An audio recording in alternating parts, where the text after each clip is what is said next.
사이코패스와는 달리 소시오패스는 특별한 사람이 아닌 내 가족, 친구, 동료, 연인이 될 수도 있습니다. 통계적으로 소시오패스의 직업군도 어느 한쪽으로 한정되지 않고 정치인, 연예인, 기업인, 범죄자 등 다양하게 나타났다고 하죠. 한 사람의 삶에 스며들어 서서히 파괴해가는 소시오패스. 자신을 위해서라도 미리 파악하여 예방이 필요해 보이는데요. 그렇다면 누가 소시오패스인지 구분하는 방법은 무엇일까?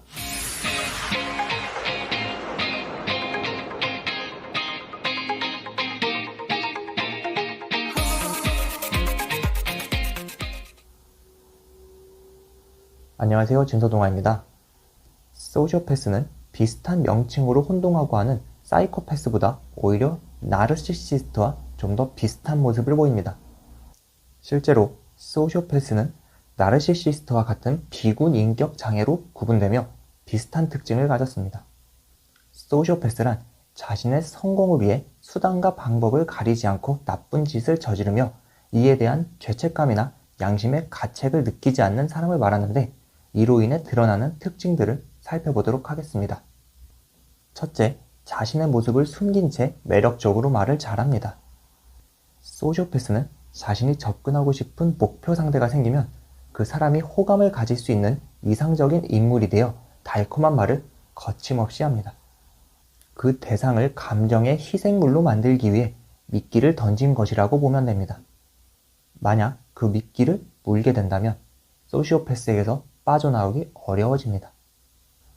따라서 누군가 달콤한 말과 유혹으로 다가온다면 내가 그렇게 좋은 사람인가? 이렇게 감탄하기 전에 그 사람의 의도를 파악하는 것이 필요하죠. 둘째, 자신감이 과하게 많은 모습을 보입니다.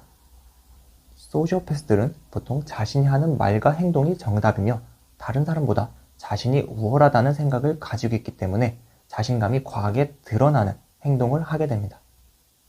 또한 상대방의 심리와 행동을 조종하기 위해 위압적이고 카리스마 있는 모습을 드러내기도 하죠. 셋째, 사과를 거의 하지 않습니다. 소시오패스들은 잘못을 해도 거의 사과하지 않으며 하더라도 형식적인 사과만 합니다. 그들은 자신들이 우월한 존재로 틀릴 수 없다는 생각을 가지고 있기 때문에 잘못이 자신보다는 상대방에게 있다고 생각하는 경향이 있기 때문이죠. 소시오패스는 자신의 약점을 상대방에게 드러내는 것을 극도로 싫어하기 때문에 온갖 거짓말로 상황을 벗어나려고 합니다. 만약 자신의 잘못이 발각되더라도 내가 잘못한 건 맞지만 어떻게 나에게 이럴 수 있느냐며 과거에 이런저런 일을 끌고 들어와 피해자 코스프레를 하여 대화의 틀을 바꾼 후 상대방에게 더 미안한 감정을 들게 하여 사과를 유도합니다. 넷째, 상대방에게 순간순간 거짓말을 잘합니다.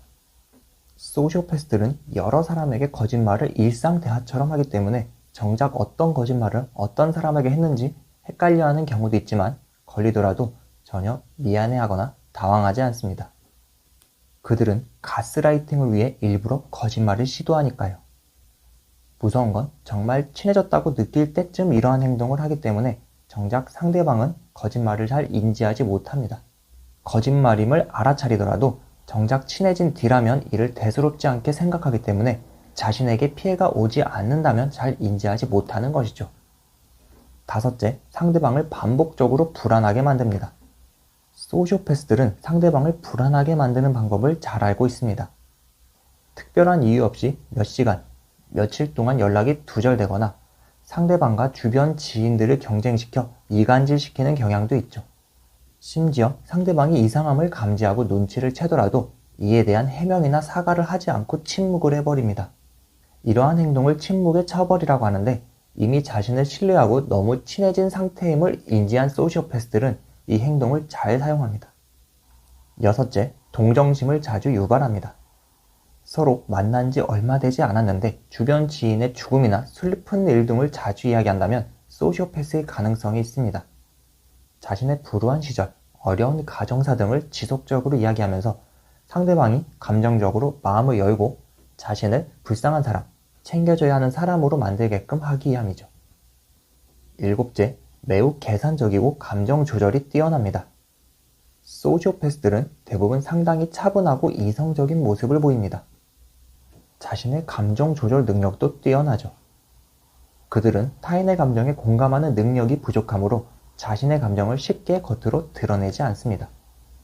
정리해보면, 첫째, 자신의 모습을 숨긴 채 매력적으로 말을 잘한다. 둘째, 자신감이 과하게 많은 모습을 보인다. 셋째, 사과를 거의 하지 않는다. 넷째, 상대방에게 순간순간 거짓말을 잘한다. 다섯째, 상대방을 반복적으로 불안하게 만든다. 여섯째, 동정심을 자주 유발한다. 일곱째, 매우 계산적이며 감정 조절 능력이 뛰어나다. 이 정도 특징으로 생각할 수 있습니다. 물론 우리 주변에는 힘이 되고 응원해주는 좋은 지인들이 대부분이겠지만 뭔가 의심스러운 일들이 반복된다면 그 지인을 조심스럽게 살펴보아야 합니다. 그리고 몇 가지 특성만으로 상대방을 소시오패스라고 단정 짓기는 어려우니 이에 너무 깊게 빠지는 것보다는 특성을 파악하여 미리 예방하여 행동하는 방향을 추천드립니다. 영상을 시청하신 분들 모두 소시오패스에 대한 특성 파악을 통해 자신의 마음을 건강하게 지킬 수 있기를 희망합니다. 감사합니다.